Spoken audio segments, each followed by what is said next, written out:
Parmi eux, un ancien du Parti communiste qui se définit comme écrivain libertaire, Alain Soral.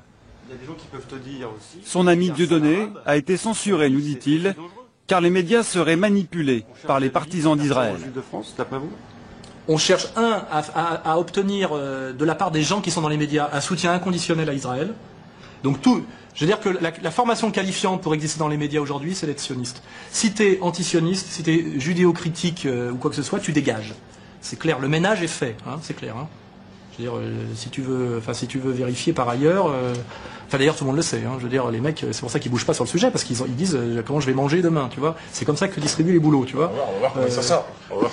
Non mais je te préviens déjà, tu vois. Le lobby sioniste, un argument classique des antisémites. Tout comme d'ailleurs l'incapacité des juifs à se remettre en cause.